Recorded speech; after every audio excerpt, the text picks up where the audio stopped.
అథ అష్టమః సర్గః సతస్య మధ్యే భవనస్య సంస్థితం మహద్విమానం మణివజ్రచిత్రితం ప్రపత్తజాంబూనదజాలకృత్రిమం దదర్శ వీరః పవనాత్మజః కపిః. వీరుడు వాయుపుత్రుడు అయిన హనుమంతుడు ఆ భవనం మధ్యలో ఉన్న గొప్ప విమానాన్ని చూశాడు. అది మాణిక్యాలు వజ్రాలు పదగటం చేత చిత్రముగా ఉంది. కాల్చి పరిశుద్ధం చేసిన బంగారపు సముదాయంతో ఆ విమానమునకు అంతటా నగిషీలు చెక్కబడి ఉన్నాయి. తదప్రమేయా ప్రతికార కృత్రిమం కృతం స్వయం సాధ్వితి విశ్వకర్మణా దివంగతం వాయుపథ ప్రతిష్ఠితం యరాజతాదిత్య పథస్య లక్ష్మవత్. ఆ విమానానికి చేసిన అలంకారము సాటిలేనిదిగా ఉంది. సాక్షాత్తు విశ్వకర్మే దీన్ని నిర్మించి చాలా బాగున్నదని మెచ్చుకున్నాడు. అది ఆకాశంలో వాయుమార్గంలో నిలిచినదై సూర్యమార్గానికి చిహ్నంలాగా ప్రకాశిస్తూ ఉన్నది. నత్ర కించిన్న కృతం ప్రయత్నతో నత్ర కించిన్న మహర్షరత్నవత్ నతే విశేషా నియతా సురేష్వపి నత్ర కించిన్న మహావిశేషవత్.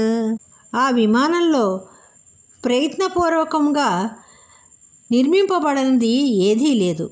దానిపై శ్రేష్టాలైన రత్నాలు ఉన్నాయి. దానిలో ఉన్న విశేషాలు దేవతల గృహాలలో కూడా నిశ్చితముగా ఉన్నా అని చెప్పే వీల్లేదు.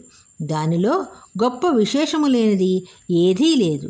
తపస్సమాధాన పరాక్రమార్జితం మనస్సమాధాన విచారచారిణం అనేక సంస్థాన విశేష నిర్మితం తతస్తతస్తుల్య విశేష దర్శనం. ఆ పుష్పక విమానము గొప్ప తపస్సు చేయటం చేత పరాక్రమం చేత సంపాదించబడింది. దానిలో కూర్చున్న వారి అభిప్రాయమును అనుసరించి అది ప్రయాణం చేస్తుంది. వివిధ భాగాల్లో అనేకాలైన ఆకార విశేషాలతో నిర్మింపబడింది. అన్ని ప్రదేశాల్లోనూ నిర్మాణ వైశిష్ట్యము సమానంగా ఉండటం హనుమంతుడు చూశాడు. విశేషమాలంబ్య విశేష సంస్థితం విచిత్రకూటం బహుకూటమండితం మనోభిరామం శరదిందు నిర్మలం విచిత్రకూటం శిఖరం గిరేర్యథ. ఆ విమానము విశిష్టమైన రీతుల్లో నిర్మించబడటం చేత దాని రూపము విశేషంగా ఉంది. అనేకాలైన శిఖరాలతో చిత్రంగా మనోహరమైన శరత్కాల చంద్రునిలాగా నిర్మలమై చిన్న చిన్న శిఖరములు గల పర్వత శిఖరములాగా కనిపిస్తోంది. వహంతియం కుండల శోభితాననా మహాశనా వ్యోమచరా నిశాచరా వివృత్త విధ్వస్త విశాలలోచనా మహాజవాభూత గణా సహస్రశః.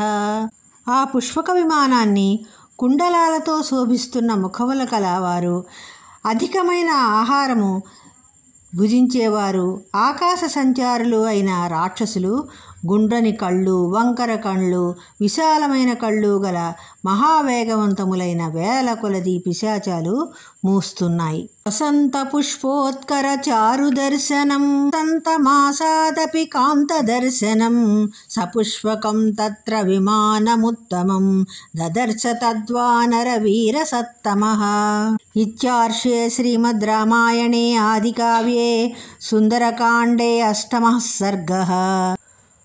వానరశ్రేష్ఠుడు అయిన హనుమంతుడు అక్కడ వసంత ఋతువులోని పుష్పముల సముదాయం వలె చూడటానికి చాలా అందంగా ఉన్నది.